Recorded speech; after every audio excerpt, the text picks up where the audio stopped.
بسم اللہ الرحمن الرحیم اعوذ باللہ من الشیطان الرجیم ومن الناس من يقول آمنا بالله وباليوم الآخر وما هم بمؤمنین۔ عزیز طلبہ اکرام، گزشتہ سبق کے اندر دلائل نقلیہ کی بحث تھی جو سبق نمبر 19 تھا۔ آج کا سبق یہ مقاصد ثلاثہ میں سے تیسرا مقصد ہے، جس کا تعلق فہم آیات کے ساتھ ہے، یعنی ایسے امور کا ذکر کیا جائے گا جن کی سمجھ سے انسان کو قرآن کی آیت اور سمجھ میں آ جاتی ہے، یعنی عنوان الآیات۔ پہلے عنوان السور تھا اور آج کے سبق میں عنوان الآیات ہے۔ یہ سبق نمبر 20 ہے، تو گویا کہ یہ مقاصد ثلاثہ میں سے تیسرا مقصد ہے۔ اس میں 7 امور ہے، امور السبع کا بیان ہے، ایسے امور السبع جن کے فہم سے قرآن کی آیت آسانی کے ساتھ سمجھ میں آ جاتی ہے۔ اگر کسی کو یہ امور یاد رہیں تو وہ آیات کے حل میں آسانی پیدا ہوگی۔ اس میں سب سے پہلی بات وہ عنوان ہے زجر اور شکوہ۔ لفظ زجر لغت کے اندر الطرد بالصوت والمنع عن ارتکاب المعصم، کسی کو سخت آواز کے ساتھ ڈانٹ ڈپٹ کرنا اور اس کو برے کام سے، گناہ سے روکنا، یعنی اس کو زجر کہتے ہیں، ڈانٹ ڈپٹ، جس کو ہم غصہ کہتے ہیں کہ سختی کے ساتھ، غصے کے ساتھ کسی کو برے کام سے روکنے کو زجر کہتے ہیں۔ اصطلاح قرآن میں زجر طرد المنکرین علی اقوالہم و افعالہم الشنیعۃ والقبیحہ، کہ منکرین کو پر رد کیا جائے، ان پر ڈانٹ ڈپٹ کی جائے، ان کے اقوال، ان کی باتوں پر، ان کے احوال، ان کے حالات اور ان کے افعال پر جو کہ برے ہیں، شرک ہے، کفر ہے، گمراہی ہے، ان کو اوپر اللہ تبارک و تعالی سے کی طرف سے جو غصہ، جو ڈانٹ ڈپٹ ہوتی ہے، اس کو زجر کہا جاتا ہے۔ لفظ شکوہ شکایت کا معنی ہے اخبار بسوء الفعل، کسی کے برے فعل کی خبر دینا، تو یا اسی کو خبر دی جاتی ہے کہ آپ نے یہ برائی کی ہے یا دوسرے کے سامنے۔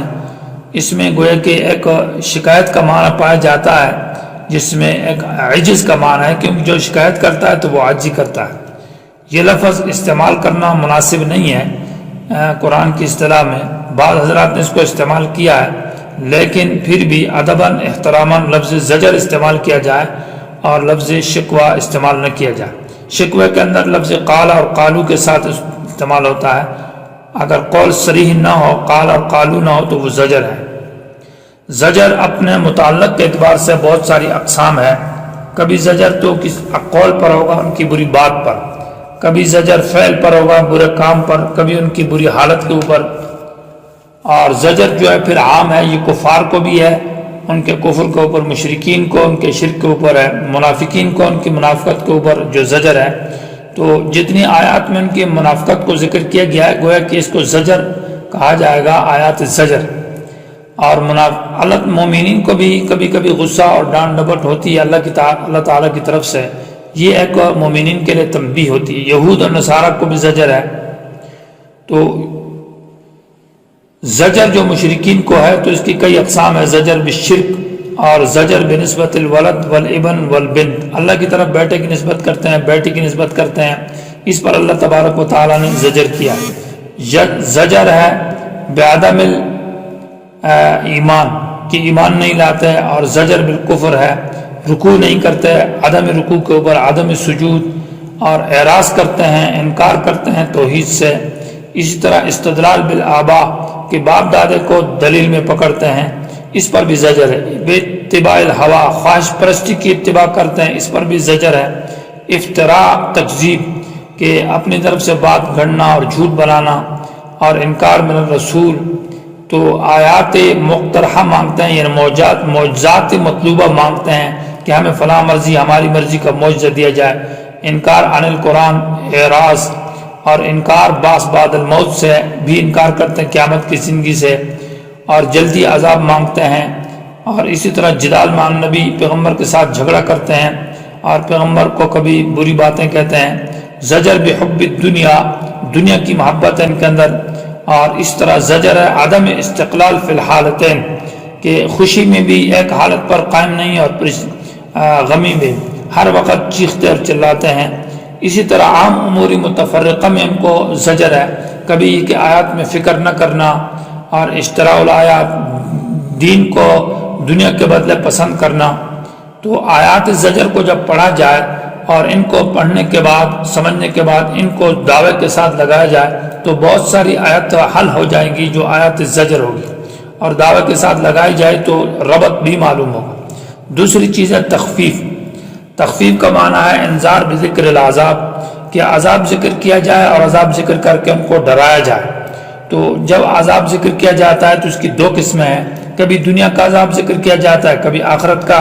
تو دنیا کا عذاب ذکر کیا جائے تو اس کو تخفیفی دنیاوی کہتے ہیں، اور آخرت کا عذاب ذکر کیا جائے تو اس کو تخفیفی اخروی کہتے ہیں۔ زیادہ تر اللہ تبارک و تعالی آخرت کے عذاب سے ڈراتا ہے، دنیا کی سزا بہت کم ذکر کی جاتی ہے، لہذا آیات تخفیف کو بھی دعوے کے ساتھ لگایا جائے تو ربط معلوم ہو جاتا ہے۔ تیسری بات ہے بشارت۔ یہ لفظ با کے کسرے کے ساتھ بھی زیادہ صحیح ہے اور با کے ضمہ کے ساتھ بھی بشارت۔ بشارت با کے فتح کے ساتھ یہ غلط ہے، مختار السحا نے یہ تشریح کی ہے۔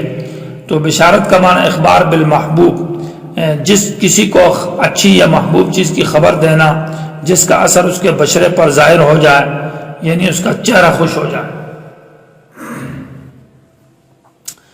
اصطلاح قرآن میں بشارت کہتے ہیں تذکیر بالنعم الدنیاویہ والاخرویہ، دنیاوی اور اخروی نعمتوں کا ذکر کرنا۔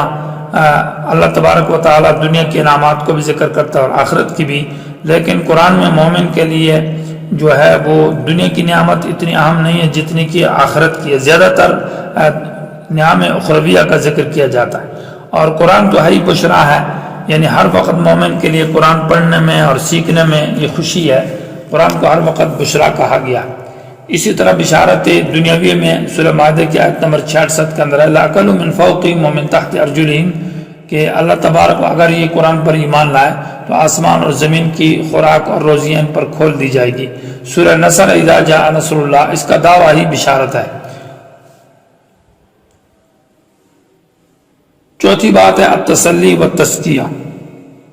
تسلی کا معنی ہے ازالۃ الہم والغم، یعنی غم اور پریشانی کو دور کرنا۔ تو مسائل میں مومنین کے پاس جو تکلیف نبی کو یا مومن کو جو مصیبت آتی ہے اس وقت اللہ تبارک و تعالیٰ ان کی اس غم اور پریشانی کو زائل کرتے ہیں، اور نبی کو بھی تسلی دی جاتی ہے، اہل ایمان کو بھی مسائل کے وقت تسلی دی جاتی ہے صبر اور استقامت کے ساتھ، تو اس کو تسلی کہا جاتا ہے۔ ترغیب اور تشجیع یہ امر ہے کہ ایسے امور کو ذکر کرنا جن کی وجہ سے دعوی صورت کی طرف شوق پیدا ہو، یعنی ترغیب دی جاتی ہے، اور تشجیع معنی بہادری دی جاتی ہے، تاکہ ترغیب الی القرآن، کبھی ترغیب قرآن کی طرف ہوتی ہے اور کبھی تبلیغ کی طرف اور کبھی جہاد کی طرف، اطاعت رسول کی طرف، اور ہجرت یعنی ہجرت کی طرف ترغیب دی جاتی ہے، اور اس طرح ترغیب الی تعمیل الاعمال الصالحہ، نیک اعمال کی طرف ترغیب دی جاتی ہے۔ نمبر 6 یہ ہے کہ التزہید فی الدنیا و ذکر ذلتہا، دنیا کی بے رغبتی اور دنیا کی رسوائی اور ذلت کو قرآن ذکر کرتا ہے۔ یہ لفظ ہے تزہید فی الدنیا، لفظ زہد جو ہے اس کے صلہ میں فی آتا ہے، زہیدہ فیہ، معنی اس میں سلب کا معنی پایا جاتا ہے۔ تزہید کے لفظ میں سلب کا معنی پایا جاتا ہے، معنی بے رغبتی یعنی محبت نہ کرنا فی الدنیا، چونکہ بعض حضرات اس کو تزہید عن الدنیا کہتے ہیں کہ دنیا سے بے رغبتی، یا ان کا لفظ بھی جائز تو ہے لیکن فصیح نہیں ہے یہ عبارت، اصل عبارت ہے تزہید فی الدنیا ہے۔ قرآن نے بھی فی کو ذکر کیا، وَكَانُوا فِيهِ مِنَ الزَّاهِدِينَ، کہ وہ یوسف علیہ السلام کے بارے میں بے رغبتی کرتے تھے، تو تزہید کے معنی میں سلب کا معنی پایا جاتا ہے، عدم رغبت۔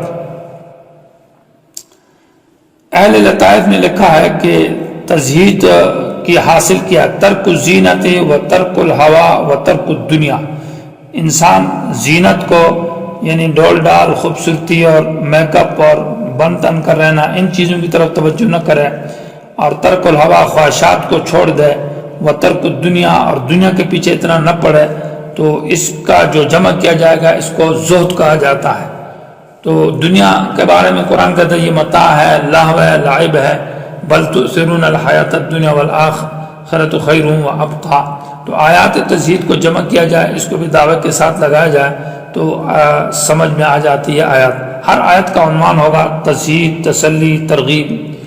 اسی طرح امور مصلحہ للمنکرین توحید کے لیے ایسے امور کو ذکر کیا جاتا ہے جو اصلاح کرتے ہیں، وہ قلت دنیا ہے، تحقیر دنیا ہے، محبت دنیا ہے۔ جیسے سورہ کہف کے اندر ہے کہ دنیا قلیل ہے، اور اسی طرح دنیا حقیر ہے، اور دنیا کی محبت یہ سبب عذاب ہے دنیا کے اندر، اور دنیا کی محبت یہ سبب عذاب ہے آخرت کے اندر۔ تو یہ سورہ کہف کے اندر ان امور کا ذکر کیا گیا۔ امور مدافعہ للعذاب نمبر 7 ہے، ایسے امور کو ذکر کیا جاتا ہے جو عذاب کو دور کرتے ہیں۔ اور سورہ بنی اسرائیل کے اندر ان کا ذکر ہے کہ عدم الشرک، عدم الاشراک، کے انسان شرک نہ کرے تو اللہ عذاب دور کر دیتا ہے۔ وَقَضَىٰ رَبُّكَ أَلَّا تَعْبُدُوا إِلَّا إِيَّاهُ، عدم الظلم علی الناس، لوگوں پر ظلم نہ کیا جائے بلکہ احسان کیا جائے۔ لا تقتلوا، لا تقربوا الزنا، لا تقربوا مال الیتیم، یتیم کے مال کو نہ کھاؤ، قتل نہ کرو، ظلم نہ کرو، اس طرح کے ان کو کہا جاتا۔ اور احسان علی الناس، ماں باپ کے ساتھ احسان، رشتہ داروں کے ساتھ۔ تو احسان علی الناس جو ہے یہ ہو گیا، اور عدم ظلم، لوگوں پر ظلم نہ کرنا، عدم الاشراک، یہ وہ امور ہے جو جن کو کرنے سے انسان عذاب سے بچتا ہے۔ یہ امور 7 ہے جو سورت کے دعوے میں تاکید پیدا کرتے ہیں، اور ان کا سورت کے دعوے کے ساتھ لگاؤ تو ربط الآیات بالدعوہ بھی معلوم ہو جاتا ہے، اور سورت واضح ہو جاتی ہے۔ ان امور کو یاد کرنے سے آیات کا فہم آسان ہوتا ہے۔ اللہ تعالیٰ عمل کی توفیق نصیب فرمائے۔